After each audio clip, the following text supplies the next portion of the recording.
daqui é mais ou menos o cenário do que a gente tem no ciclotônio, né? Na base, né? Nessas unidades, a gente tem esse sítio, esse lítio em solo não tropizado, de mais ou menos 9.500 anos antes do presente, por volta de 6.500 nesse período. A gente tem esse lítio em terra preta, que a gente chama de maçangana, que essas primeiras evidências de antropização e marcação do ser humano mais forte na paisagem. Isso naquela escavação que você fez de 4 metros? Não. Esse é um perfil esquemático, porque a gente não tem nenhum local do sítio em que tem isso completo. Então é como se fosse um quebra-cabeças para tentar entender como que essas camadas elas se dão no sítio, né? A gente tem escava aqui, junta com ali, é todo um quebra-cabeça para tentar criar um sistema, uma interpretação, uma estratigrafia coerente com datação e material. Depois a gente tem, eu coloco migração aí, já me entreguei, migração de produtores na tradição Popol-Vuh, por volta de 3.250 anos antes do presente. Então você tem essa cerâmica sendo produzida. Depois a outra camada, ela tem essa heterogeneidade de material cerâmico, então essas receitas diferentes sendo produzidas mais ou menos ao mesmo tempo e de formas diferentes, mas ao mesmo tempo mais pessoas ocupando esse lugar, mais intensidade na presença humana, então a gente percebe isso, com a tradição lá no Norte de Cisa, Jamari e também a Dionísio, e no topo a gente tem essa tradição polícroma da Amazônia. Então, esses 9.000 anos de história representados num croquisinho esquemático de como foi a ocupação humana nesse único local do Alto Rio Madeira. Uns dados interessantes também, que foram obtidos graças ao trabalho da Jennifer Otto, foi pensar as mudanças que essas cerâmicas implicaram também na forma de ocupar a paisagem, no jeito de trabalhar com o entorno vegetal, com a floresta. Né? Uma coisa que é bem marcante aqui no Popó, a gente tem muito uso de algumas florestas de bambu e também de abóbora, é um marcador bastante comum, muita palmeira. Na transição, talvez, do Popó, o Jamari, Barrancói, dessa coisa mais heterogênea, a gente tem a inserção do milho, o milho ganha muita força e no final o milho desaparece, né? E também a pupunha ganha força nesse período, no final do Popó até o Jamari. Você tem um maior momento de diversificação do uso da floresta também, talvez um pequeno hiato que ela identificou com as palmeiras. Isso indica que houve talvez um acréscimo maior reflorestamento dessa área, e a mandioca, que eu já falei que foi uma planta domesticada. Com base nos resíduos vinculados aos vasos e ao próprio sedimento das camadas. É o que é paleobotânico? Fitólito e carvão, basicamente. Mas amido, carvão e semente e também os sedimentos. Né? É muito interessante. Demais. Isso em 9.000 anos. Né? Não, isso é de 3.000 anos atrás. 3.000 anos. A gente tem dados para 9.000. Mas o período todo ele compreende quantos? 9.000 anos. 9.000. Talvez tenha um hiato entre 8 e 6, mas isso a gente tem que resolver. Mas isso são resíduos. São resíduos. Mas que indicam de alguma forma que a floresta amazônica não é intocável. Exatamente. Fala, né? Eu vou chegar nisso. Mais uma cidade. A segurança. Estou segurando. Bom, e daí a gente tem esse perfil de como essas populações estavam lidando com as plantas, né?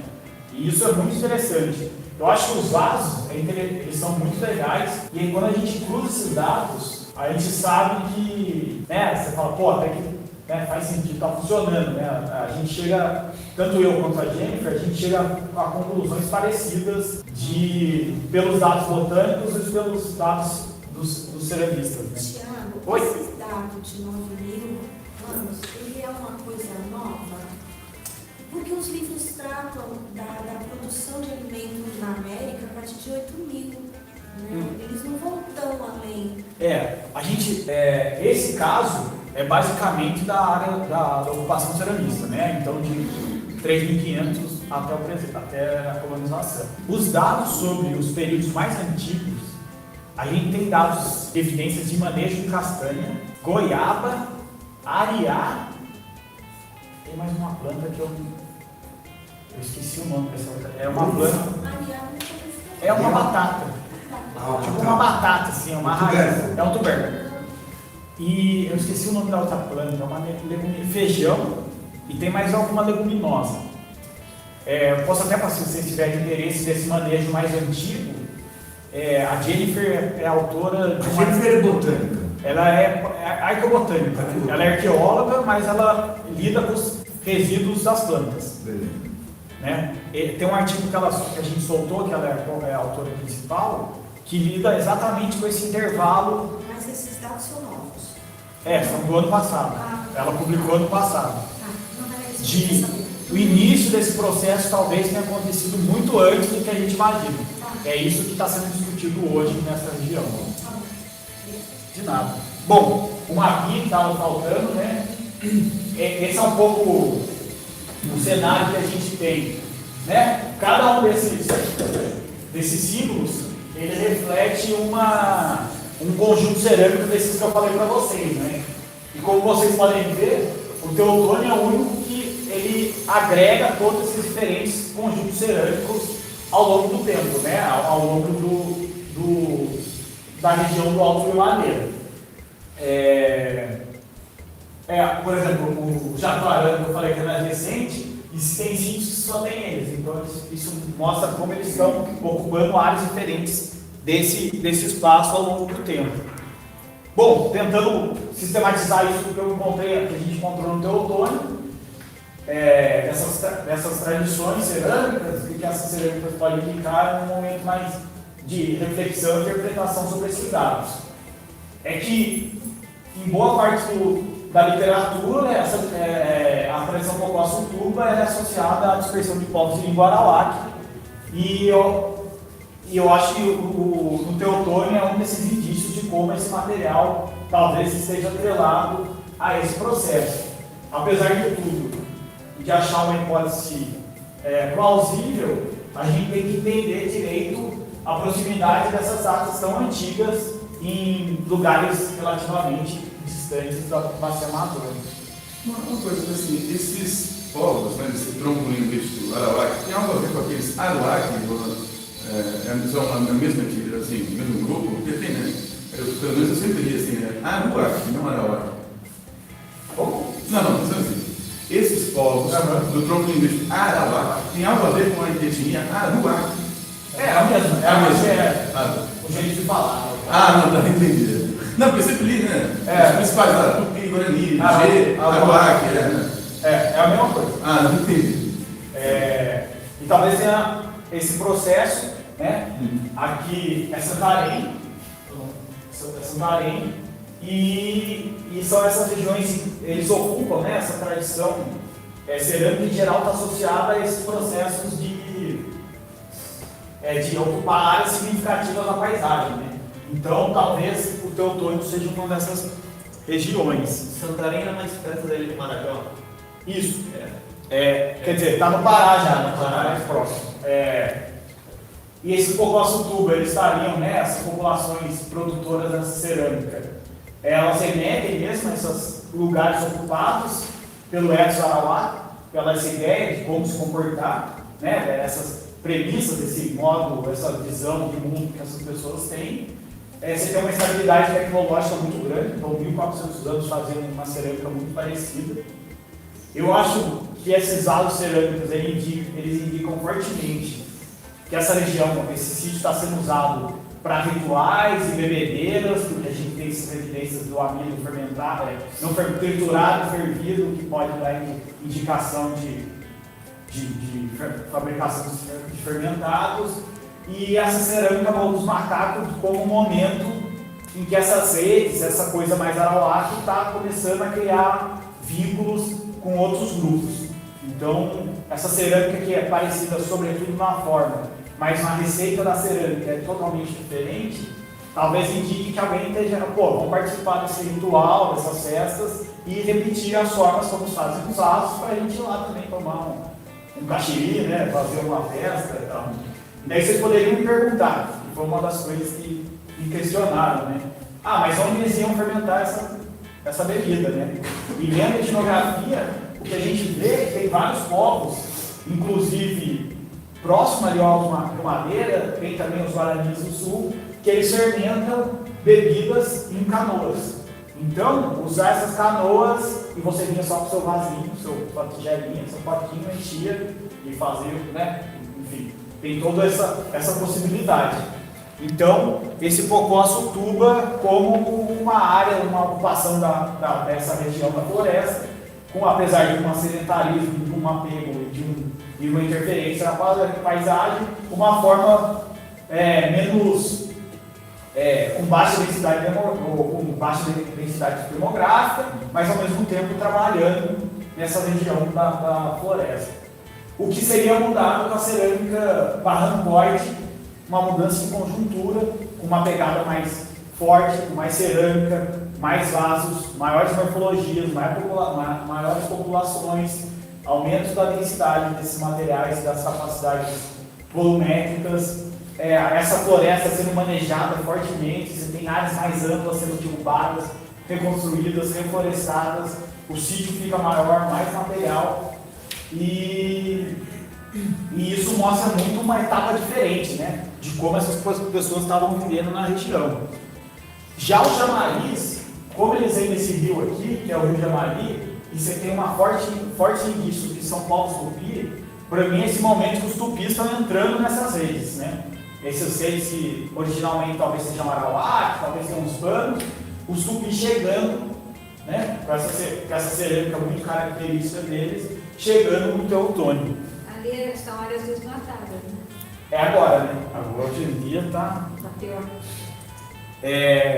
Aquela cerâmica inteira do sítio Ilha Dionísio, a gente vê que ela tem nessas ilhas e alguns desses lugares, e essas cerâmicas iriam levadas para o Teutônio como uma espécie de vinculação, rede, trocas e formas de você ocupar esse longo espaço, esse rio. Então essas áreas estão todas interconectadas, eles estão em várias redes, eles estão em várias trocas e relações. Nesses casos são vasos da cerâmica da tradição policroma da Amazônia.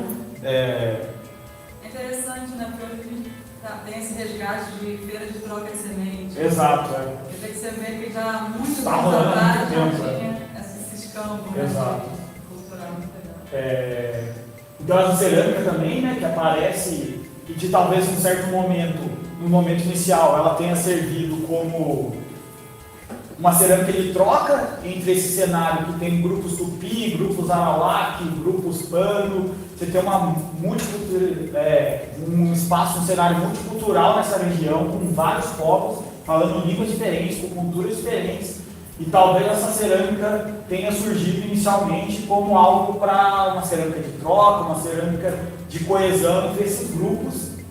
Só que, em certo momento, a gente já percebe que após 1000 anos você tem um predomínio, uma dominação, não no sentido, mas um predomínio dessa cerâmica no Alto Madeira inteiro. E daí isso tem relação com a expansão polícroma e talvez tenha relação com esses povos de língua tupi também, que é citado por esses autores, o Eduardo Neves, o Fernando Almeida, o Cláudio Moraes, mas como uma repadronização cultural e uma sistematização, diversidade do uso dos espaços no Alto de Madeira, pela essa cerâmica. E quando os colonizadores chegam, existem povos de provavelmente de língua tupi morando nessa região. Então, há muito tempo a cachoeira, mais uma vez sendo lembrada, que são a antiga vila do Teutônio, nos anos 20, e como essa cachoeira, ao longo do tempo, está sendo lembrada mesmo nos tempos coloniais. Ela tem a diferença do nível do rio para o platô, são quase 20 metros. Quando você fala em colonizador, você está falando em quem, especificamente? Português. Sim. E que época? E século XVIII e final do XVII. São as primeiras viagens. Século XVIII? Final do XVII.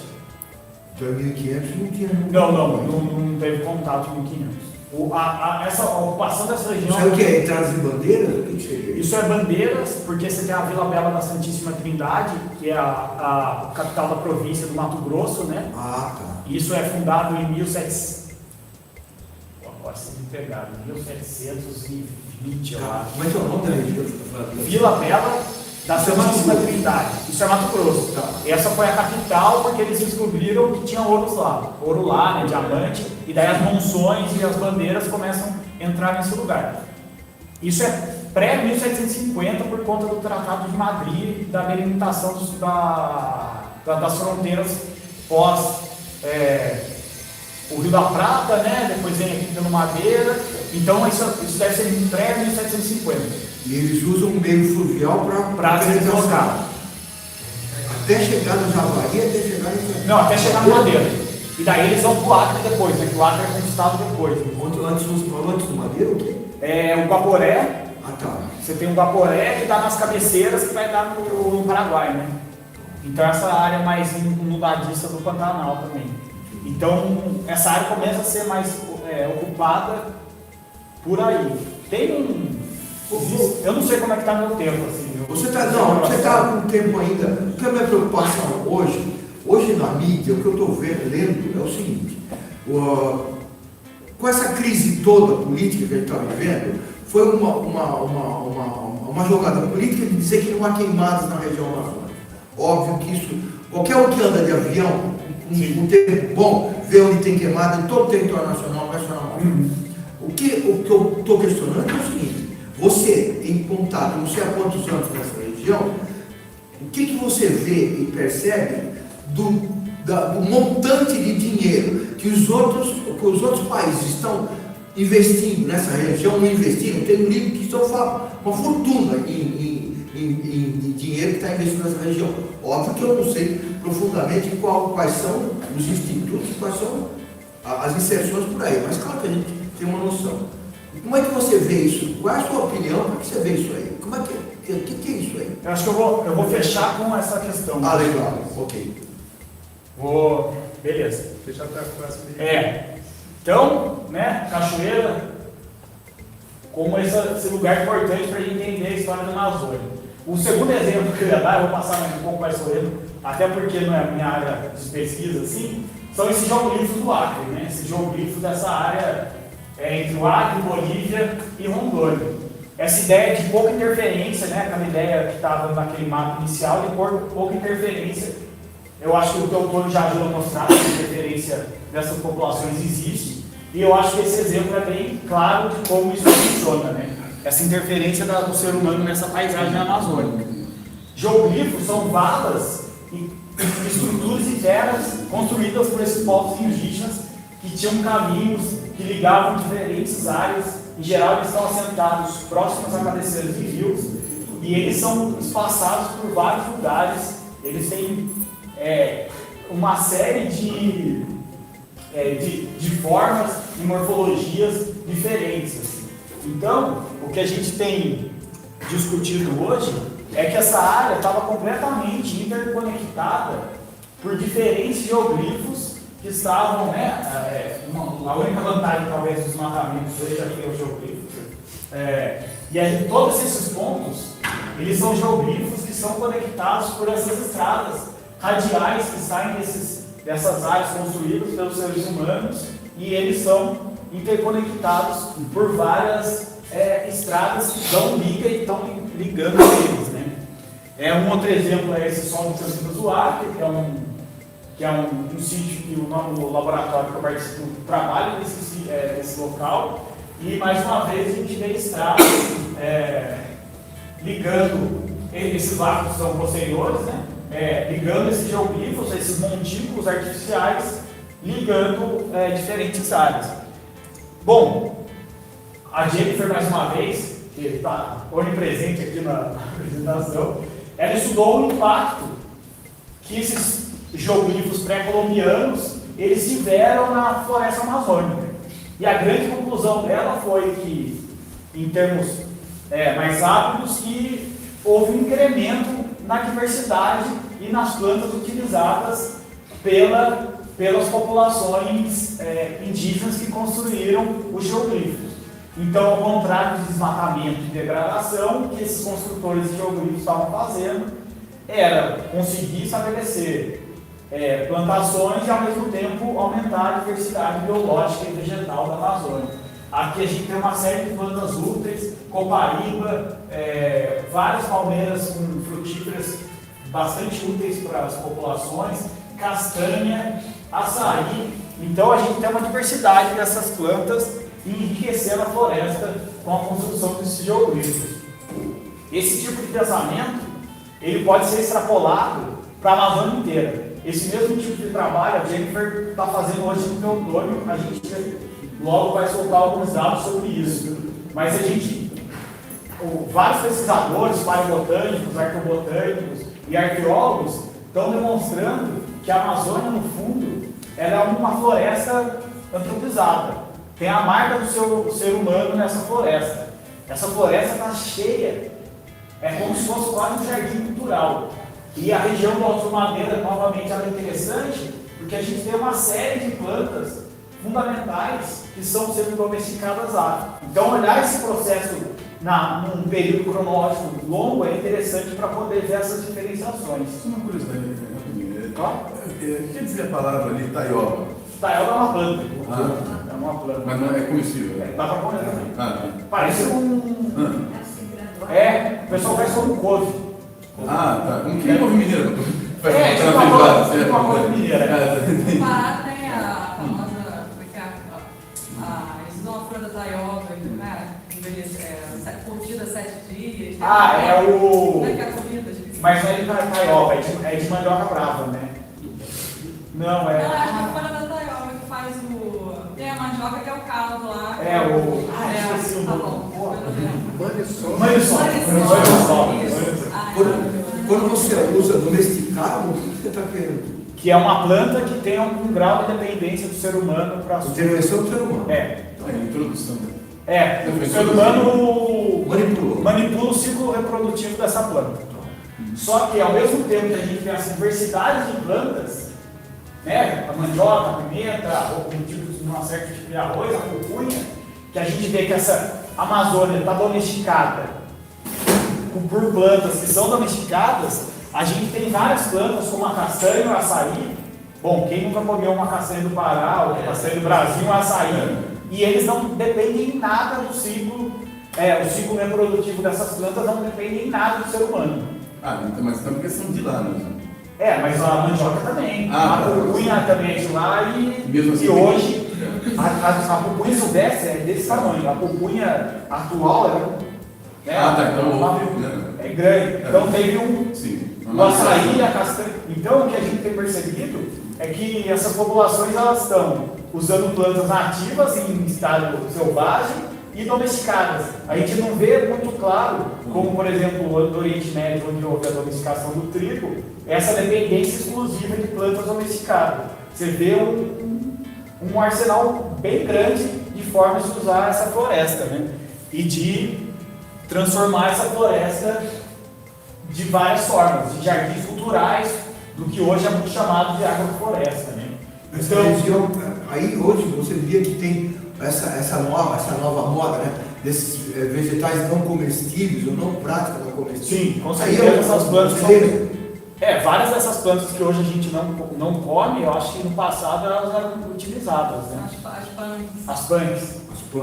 E aqui alguns exemplos, né? Açaí, pupunha. Essa primeira aqui é jacarandá? Não, essa aqui é a castanheira. E o tabaco, né? O tabaco foi domesticado e hoje, né? Nossa, lindíssimo. Uma dúvida, assim, castanha do que você pronunciou assim? Castanha do Pará e castanha do Brasil. É a mesma coisa? Para não valer, né? Que os Pará. Mas castanha é outra coisa. Não, é a mesma espécie. Entendi. Para exportação, a gente não está chamando. Que o pessoal do Amazonas. O pessoal do Amazonas fala, mas aqui também tem. A castanha é grande, para exportação você só vai encontrar em Belém. É enorme. Assim. Não, é gigantesco. Pra cá fica só aqui. Bom, e daí esse artigo, ele é bastante interessante, que ele mostra, Hamsterstedt e uma série de outros autores, ele mostra que na composição da vegetação florestal da Amazônia, a gente tem um processo de que 227 espécies representam quase 50% das árvores que existem na Amazônia. Dessas 227, o que a gente repara é que várias delas são plantas úteis e plantas que você poderia utilizar, não domesticadas, né, plantas selvagens, que você usa de várias formas. Então o açaí é o clássico. Então a árvore que mais tem na Amazônia é o açaí. A gente acha que isso não é à toa, isso tem uma clara influência indígena e da forma de você ocupar a floresta. O baximbão, o matauá, o murumuru, o meu branco, seringueira, bom, tem um ciclo econômico inteiro fruto dessa seringa que talvez tenha uma clara influência indígena. Urucuí, que é outro coqueiro bastante importante para essas populações. E hoje a seringueira é o polo sustentável da Amazônia, que a gente fala. Mas várias coisas, né? Sim, mas uma dúvida, não tem urucum aí, né? Qual Brasil? Tem, né? Urucum é bicho orelhano, mas eu acho que tem umas das 27. Hã? Eu acho que tem dentro das 227. Ah, tá nessas. Eu acho que está dentro das 227. Eu teria que conferir, mas eu acho que tem. É que eu sempre, né? Que talvez. Bom, a gente pode depois conversar mais sobre isso. E aqui um exemplo clássico, eu já coloquei, que é como é o solo natural da Amazônia, ele é pobre, super rico em ferro, e uma terra preta antropogênica criada pelos indígenas, super fértil, super útil, e que está em vários lugares da Amazônia. Então, como o resultado desses milênios de história indígena na Amazônia, no fundo o que eles geraram foi o aumento de biodiversidade e uma floresta ainda mais rica do que a gente encarava. E daí voltando, né? Finalmente voltando para o ponto inicial que eu tentei amarrar com qual o papel da arqueologia nesse debate, né? Pensando nas políticas públicas e atuais ambientais para a Amazônia. Então, eles são povos sem história, esses povos indígenas? Eu acho que não, né? Eu acho que é bem claro que houve muita história e muita coisa nessa Amazônia pré-colonial e que essa floresta que todo mundo defende como um patrimônio ambiental inviolado e quase virgem, essa floresta natural não existe, né? Ela foi incrementada e ela foi construída pelas populações indígenas. Bom, e o que isso tem a ver com política pública, né? O que isso tem a ver com formas de ocupar a Amazônia? Eu acho que tem um claro lapso, um grande problema, que é aquela pergunta: como as políticas públicas e ambientais lidam com essa visão preconceituosa do que seria a Amazônia? Ele está dentro desse processo de marcação das fronteiras coloniais pelo Estado português. Então, pós-Tratado de Madrid, em 1750, a coroa portuguesa ela manda construir esse forte para garantir que as missões do lado boliviano não tentassem entrar do lado brasileiro, do lado da colônia portuguesa, né? Então, essas grandes obras de infraestrutura que são utilizadas e são feitas na Amazônia e que anos depois são abandonadas. É bonito, né? É bonito. É lindo. Mas como esse forte também indica, né? Aqui dá para ver bem o desmatamento. E como... Tiago, é o Rio Madeira que passa? Esse é o Guaporé, que é um dos afluentes do Madeira. Você conheceu o forte? Nunca fui, não consegui ir para Costa, porque ele fica em Costa Marques. Eu nunca consegui ir para Costa Marques. Qual estado fica esse aí? Rondônia também. Ah, então deve ser por isso que na bandeira de Rondônia tem esse Tem um forte. Ó, Porto Velho está aqui, o forte está aqui, ó. Aqui é o Rio Guaporé, e junto aqui com o Beni e forma aqui o Madeira. Porque tem na bandeira. Tem uma bandeirinha. É divisa com a Bolívia? É boa, divisa com a Bolívia. Bom, um outro exemplo é a grande e famosa Madeira Mamoré, né? Essas são algumas fotos do Dana Mary, que é um cara que foi um fotógrafo contratado pela empresa para fotografar a estrada, a ferrovia, e ela liga Porto Velho a Guajará. se vocês lembrarem bem, essa área encachoeirada do Rio Madeira. Em parte que ela foi construída para transportar, na teoria inicial, transportar borracha na época do boom da borracha. Exato, que a Bolívia, né, o Brasil comprou Acre, enfim, não vou entrar aí no saco, senão eu ficaria mais meia hora falando. Bom, esse é o discurso oficial, né? Só que lendo alguns historiadores, a conclusão que eles chegam, eu vou pedir licença para ler, que é uma linha de trem cuja finalidade um pouco compensava os problemas de terreno e logística, construir esse tipo de obra na Amazônia, a quantidade de esbarrancamento que teve foi gigantesca. É uma obra faraônica que os olhos de milhares de trabalhadores anônimos e indígenas. E hoje, mais uma vez, aconteceu a mesma coisa muito forte. Ela continua abandonada, ela está se perdendo. É do Foote Hardman, que é um autor que escreve sobre o nome do livro é Trem Fantasma, a Modernidade da Selva, que é um livro maravilhoso, eu indico a leitura. Eu agora do Rondon. O Rondon é antes, né? Mas ele começa o Telégrafo. Mas ele começa a se preocupar com essa ferrovia. Ele fala, tem alguns estudos no século XIX, no final do XIX, até o Império Brasileiro cogitou construir essa ferrovia, só que eu acho que a lição que fica é que ela entra num esquema que hoje já não funciona mais, assim, ela está num modelo de desenvolvimento, ela que hoje trilha de uma casa, uma ponte abandonada, uma antiga estação de trem. Então, de novo, esses projetos faraônicos que são construídos e depois abandonados. Politicamente ela não é interessante? A construção? Me diria. A construção dela? Não, ela estando operando, ela não é interessante. Não, seria, mas a políticas públicas para isso é nula, né? Devia ter uma conexão da ferrovia com o Rio Madeira para escoar para fugir das cachoeiras. Mas existiam caminhos mais lógicos. Esse historiador, eu não quero entrar exatamente nessa discussão. É só para exemplar, fazer um exemplo.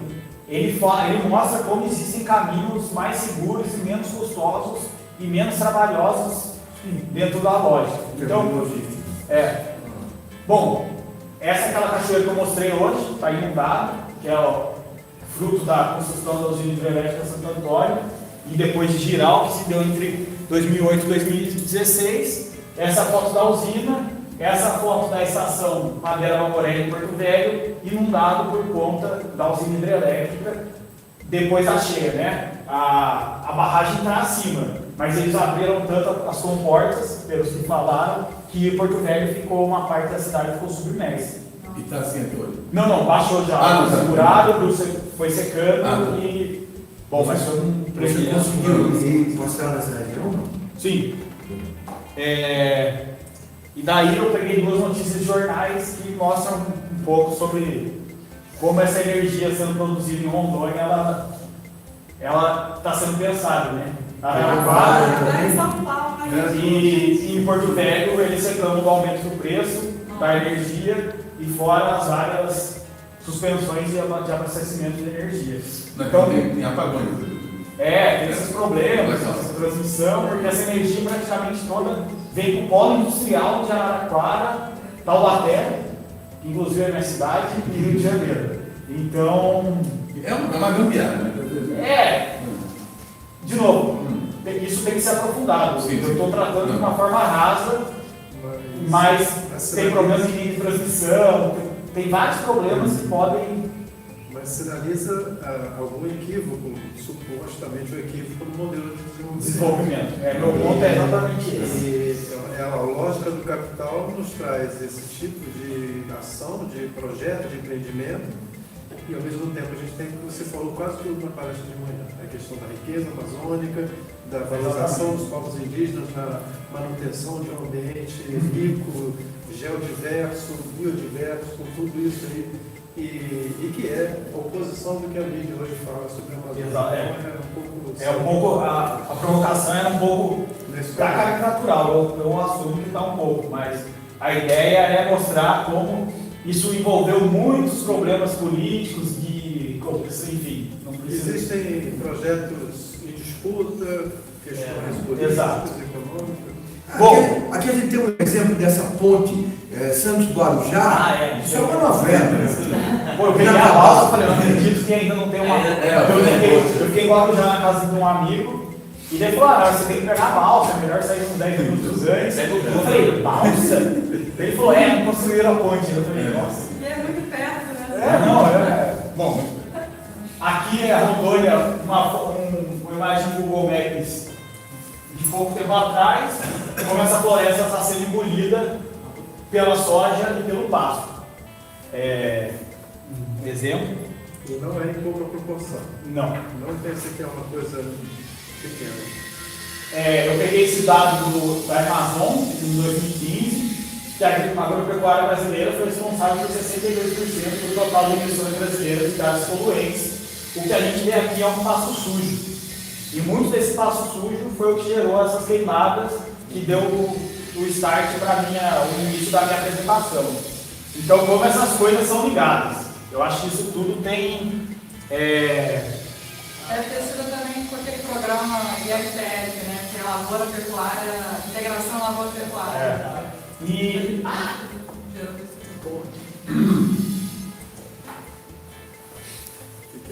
É um vídeo que eu queria mostrar que isso não é um problema só amazônico.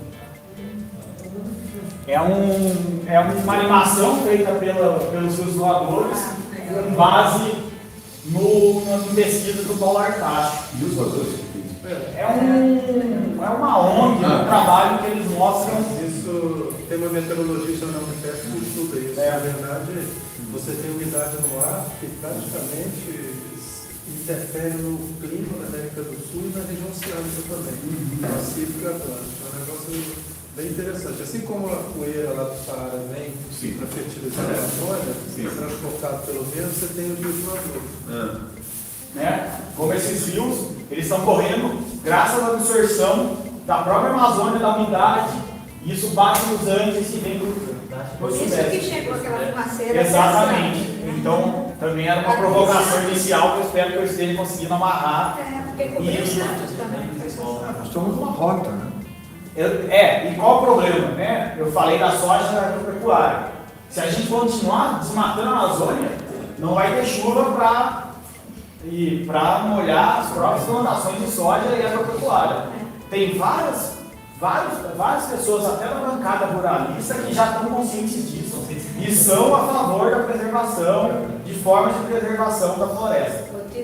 Então, não é um discurso, não estou tentando fazer um discurso, desenvolvimento, você só está... Eu acho que a gente tem que entender o que significa a Amazônia dentro desse sistema mais global e... Gente, é só vocês pensarem em Petrópolis, eu cerveja de Itaipava, na APA de Petrópolis, que eu trabalhei como conselho consultor, as empresas de cerveja querem manter as fontes de água natural, então tem que preservar a vegetação, nascentes. Então eles combatem qualquer coisa de desordem, não ocupação e tudo mais. A questão é econômica. E daí, agora eu acho que para finalizar de vez mesmo, qual a importância então que eu tentei levantar para fazer uma amarração dessa arqueologia feita na Amazônia para se pensar nessa gestão de políticas públicas e ambientais para esse passo gigantesco do território nacional. Que não está em jogo soberania, a gente não está abrindo mão disso, a gente está pensando em modelos de desenvolvimento para esse lugar. Então, quais e de onde vêm esses planos para a Amazônia? Eu acho que tem um histórico muito grande de forma como você olha a Amazônia e o governo e as políticas públicas olham para a Amazônia. Então, eles estão vendo de uma maneira muito caricatural, como aquele mapa inicial que eu mostrei. Acho que eles têm uma visão muito típica disso e tentam jogar vários modelos de desenvolvimento que não vão funcionar. Que os seres humanos são sim parte integrante da conservação, são parte integral dela. Que a questão, como o professor já adiantou, a a lógica que você vai ocupar. Qual é o modelo que você está querendo dar para esse espaço? Essas florestas amazônicas, elas não são só um patrimônio natural, mas também são culturais, porque elas são manejadas e elas foram criadas por essas populações indígenas. E essas populações tradicionais, elas têm modelos muito mais interessantes e que funcionam por milênios. A gente sabe disso através da arqueologia.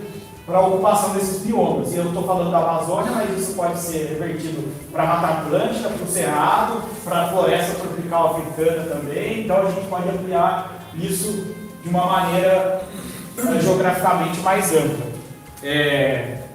Bom, e como isso pode ser claro, a gente vê áreas de desmatamento, áreas de terra indígena e conservação. A gente vê um claro contraste que áreas de reserva indígena são áreas preservadas, enquanto, por exemplo, o Parque aqui do Xingu, enquanto ao redor ele está todo detonado, e isso uma hora vai custar caro.